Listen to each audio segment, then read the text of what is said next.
ഒരു ടാസ്ക് ഉണ്ടായില്ല. കേരളത്തിലെ UDFന്റെയും കോൺഗ്രസിന്റെയും ചരിത്രത്തിലെ ഏറ്റവും കൂടിയ വേഗത്തിലാണ് സ്ഥാനാർത്ഥികളെ തീരുമാനിച്ചത്. 140 സ്ഥാനാർത്ഥികളെ തീരുമാനിച്ചു കഴിഞ്ഞു UDF. മുഴുവൻ സ്ഥാനാർത്ഥികളെയും സീറ്റ് വിഭജനം ഒരു അപസ്വരവും ഇല്ലാതെയാണ് UDFൽ പൂർത്തിയാക്കിയത്. ചരിത്രത്തിൽ ആദ്യമായിട്ട് അറിഞ്ഞുപോലുമില്ല ചർച്ചകൾ നടക്കുന്നത്. വളരെ നന്നായി, വളരെ പരസ്പരമുള്ള വിശ്വാസം പ്രകടിപ്പിച്ചുകൊണ്ടാണ് ഞാൻ ടീം UDF എന്നുള്ള വാക്ക് ഉപയോഗിച്ചത്. അക്ഷരാർത്ഥത്തിൽ അടിവരയിടുന്ന തരത്തിലുള്ള ചർച്ചകളാണ് UDFന്റെ സീറ്റ് വിഭജനത്തിൽ നടന്നത്.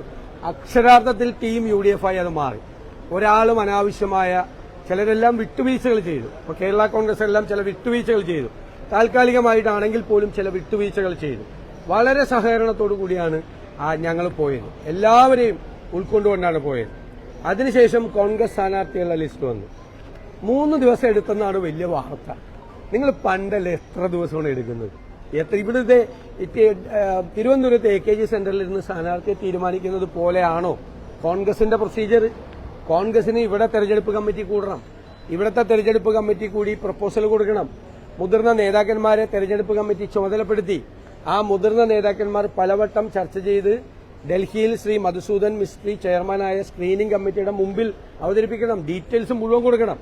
അത് കോൺഗ്രസ് പ്രസിഡന്റ് ശ്രീ മല്ലികാർജ്ജുൻ ഖാർഗെയും ലോക്സഭാ പ്രതിപക്ഷ നേതാവ് ശ്രീ രാഹുൽ ഗാന്ധി ഉൾപ്പെടെയുള്ള സെൻട്രൽ ഇലക്ഷൻ കമ്മിറ്റിയുടെ മുമ്പാകെ വെക്കണം. അത് എന്നിട്ടാണ് തീരുമാനമെടുക്കുന്നത്. ഒരു പ്രൊസീജിയറാണ്. ആദ്യത്തെ ദിവസം മധുസൂദൻ മിസ്ത്രിക്ക് സുഖമില്ലാത്തതുകൊണ്ട് അദ്ദേഹത്തിന് ഗുജറാത്തിൽ നിന്ന് എത്താൻ കഴിഞ്ഞില്ല. ആദ്യത്തെ ദിവസം ഞങ്ങൾ 24 മണിക്കൂറിനകം സ്ഥാനാർത്ഥിയെ 50 പേരെ പ്രഖ്യാപിക്കാൻ ഞങ്ങൾ റെഡിയാണ്. പക്ഷെ അദ്ദേഹത്തിന് എത്താൻ പറ്റിയില്ല. ആരോഗ്യ പ്രശ്നമാണ്. എല്ലാ മാധ്യമപ്രവർത്തകർക്ക് അറിയാം. പിന്നീട് എടുത്തത് എത്ര സമയമാണ്? 48 മണിക്കൂറാണ് എടുത്തത്. ആ 48 മണിക്കൂറിനകം ചരിത്രത്തിലില്ലാതെ സാധാരണ നേതാക്കന്മാർ എത്ര ദിവസമാണ് ഡൽഹിയിൽ പോയി ഇരിക്കാറുള്ളത്? എത്ര ദിവസമാണ് ക്യാമ്പ് ചെയ്യാറുള്ളത്? ഇവിടെ 48 മണിക്കൂറിനകം സ്ഥാനാർത്ഥികളെ പൂർത്തിയാക്കി. എനിക്ക് കുറച്ച് പരിഭവം പങ്കുവയ്ക്കാനുണ്ട് നിങ്ങളായിട്ട്. എല്ലാവരോടുമല്ല. നിങ്ങൾ കഴിഞ്ഞ കുറച്ച് ദിവസങ്ങളായിട്ട് കോൺഗ്രസിനെ ഇല്ലാത്ത വാർത്തകൾ ഉണ്ടാക്കി ആക്രമിക്കുകയാണ്. ഒരു ചാനൽ കഴിഞ്ഞ 48 മണിക്കൂറിനുള്ളിൽ ഏകദേശം 40ഓളം വ്യാജ വാർത്തകളാണ് കോൺഗ്രസിനെതിരുണ്ടാക്കിയത്. അന്തരീക്ഷത്തിൽ നിന്ന് ഇല്ലാത്ത വാർത്തയുണ്ടാക്കി നുണബോംബാണ്. ഒരു 2 മണിക്കൂറിന്റെ ആയുസ് പോലുമില്ല. ഞാൻ എണ്ണി വെച്ചിട്ടുണ്ട്. ഞാൻ പേരൊന്നും പറയുന്നില്ല. എനിക്ക് പേര് പറയാൻ ഭയമൊന്നുള്ള ആളല്ലെന്ന് നിങ്ങൾക്ക് എല്ലാവർക്കും അറിയാം. പേരൊന്നും പറയാൻ പേടിയുള്ള ആളൊന്നുമല്ല ചാനലിൽ. പക്ഷെ ഞാൻ പറയുന്നില്ല. എന്റെ ഔചിത്യം കൊണ്ട് ഞാൻ പറയുന്നില്ല. 40ഓളം വാർത്തകൾ. മിനിഞ്ഞാന്ന് രാവിലെ ഈ ചില ചാനലുകൾ വാർത്ത കൊടുത്തു. മുഖ്യധാരാ ചാനലുകൾ അത് ഏറ്റെടുത്തു. എന്താ പറഞ്ഞത്? സുധാകരനും അടൂർ പ്രകാശും മത്സരിക്കും. അപ്പൊ ഞങ്ങൾ തീരുമാനമെടുത്തിട്ടില്ല.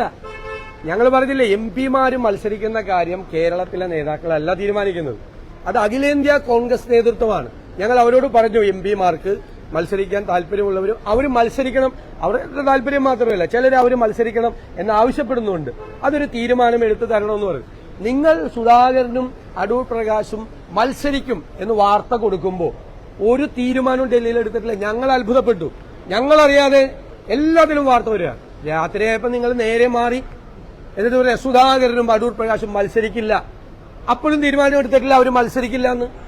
ഞങ്ങൾ തീരുമാനം എടുത്തിട്ടില്ല, അപ്പോഴും മത്സരിക്കില്ല എന്ന് തീരുമാനം എടുത്തിട്ടില്ല. നിങ്ങൾ എന്തിന്റെ അടിസ്ഥാനത്തിലാണ് ആ വാർത്ത കൊടുത്തത്? കോൺഗ്രസിൽ കുഴപ്പമാണെന്ന് കാണിക്കാൻ വേണ്ടി.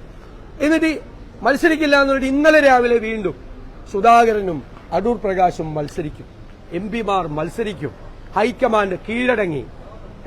VD സതീശൻ പറഞ്ഞു സുധാകരനെ സ്ഥാനാർത്ഥിയാക്കിയാൽ പ്രതിപക്ഷ നേതൃസ്ഥാനം രാജിവെക്കും.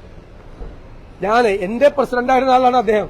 അദ്ദേഹത്തിന് സ്ഥാനാർത്ഥി കോൺഗ്രസ് നേതൃത്വമാക്കിയ ഞാൻ പ്രതിപക്ഷ നേതൃസ്ഥാനം രാജിവെക്കുമെന്ന് നിങ്ങൾക്ക് എവിടെ നിന്നാണ് വാർത്ത കിട്ടിയത്? എന്ത് മര്യാദകേടാണ് നിങ്ങൾ ചെയ്തത്? ഒരാളും പറഞ്ഞില്ല. അപ്പോഴും ചർച്ച ചെയ്തിട്ടില്ല. അപ്പോഴും ഇത് ചർച്ച ചെയ്തിട്ടില്ല. മിനിഞ്ഞാന്ന് രാത്രി 11 മണിക്ക് ശേഷമാണ് കോൺഗ്രസ് പ്രസിഡന്റ് തീരുമാനം പറയുന്നത്. അത് അവരുടെ തീരുമാനമാണ്, ദേശീയ നേതൃത്വത്തിന്റെ തീരുമാനമാണ്.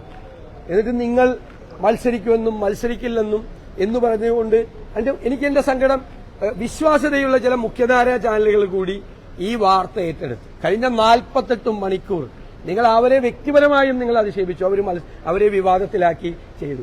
ഒരു അടിസ്ഥാന ആ വാർത്തയ്ക്ക് ഉണ്ടായിരുന്നില്ല. കാരണം കോൺഗ്രസ് നേതൃത്വത്തോട് ഞങ്ങൾ മാറി നിൽക്കുക. അവരുടെ അഭിപ്രായം പറയാൻ വേണ്ടി ഞങ്ങൾ കാത്തിരിക്കുക. മിനിഞ്ഞാന്ന് രാത്രി ഈ അവസാനത്തെ ചർച്ച നടക്കുമ്പോഴേ ഇത് വരുന്നത്. നിങ്ങൾ കോൺഗ്രസിനോട് ഇത്ര ക്രൂരത കാണിക്കരുത്. അത് AKG സെന്ററിൽ നിന്ന് ഞാൻ പറയാണ് പണം പറ്റുന്ന ചില ചാനലുകൾ കൂടി ആ കൂടെ ഉണ്ട്. അതിന്റെ കൂടെ മുഖ്യധാരാ ചാനലുകൾ കൂടരുത്. AKG സെന്ററിന്റെ ചെലവിൽ കാര്യങ്ങൾ നടത്തുന്ന ചാനലുകൾ കോൺഗ്രസിനെതിരായി UDF-നെതിരായി നടത്തുന്നത് വ്യക്തിപരമായി എനിക്കെതിരെയുണ്ട്. അത് എനിക്ക് പ്രശ്നമല്ല. എനിക്കതിനൊരു വിഷയമല്ല. എനിക്കെതിരെ എന്ത് പറഞ്ഞാലും എനിക്കതിനെ നേരിടാനുള്ള ചങ്കൂറ്റവും ആത്മവിശ്വാസവും ഒക്കെ ഉണ്ട്. പക്ഷെ കോൺഗ്രസിനെയും UDF-നെയും ഇല്ലാത്ത വാർത്തകൾ കൊണ്ട് അധിക്ഷേപിച്ച് ഞങ്ങളെ തോൽപ്പിക്കാമെന്ന് ആരെങ്കിലും കരുതുന്നുണ്ടെങ്കിൽ ഈ വാർത്ത കൊണ്ടൊന്നും ഞങ്ങൾ തോക്കൂല. ഞങ്ങൾ 100-ലധികം സീറ്റുമായി ഞങ്ങൾ അധികാരത്തിലേക്ക് തിരിച്ചു വരും. കേരളത്തിലെ ജനങ്ങളുടെ മുഴുവൻ വികാരമാണത്. ആ വികാരം ഉൾക്കൊണ്ട് ഞങ്ങൾ ഏറ്റവും ഭംഗിയായി ഞങ്ങളുടെ ടീം UDF നിങ്ങൾ നോക്കിക്കോ. നിങ്ങൾ ഈ പറയുന്ന വാർത്തകളുടെ എല്ലാ അപ്പുറത്ത് ജനഹൃദയത്തിൽ UDF ഉണ്ട്. ഇവരെ താഴെ ഇറക്കണമെന്നുള്ള ജനങ്ങളുടെ അഭിലാഷവുമുണ്ട്, ആഗ്രഹമുണ്ട്. അതിന്റെ പുറത്ത് ഞങ്ങൾ തിരിച്ചു വരിക തന്നെ ചെയ്യും. ഒരു വാർത്തകൾക്കും, ഒരു തെറ്റായ വാർത്തകൾക്കും, ഒരു നുണ ബോംബുകൾക്കും കേരളത്തിലെ കോൺഗ്രസിനെയും കേരളത്തിലെ UDF-നെയും തകർക്കാൻ പറ്റില്ല.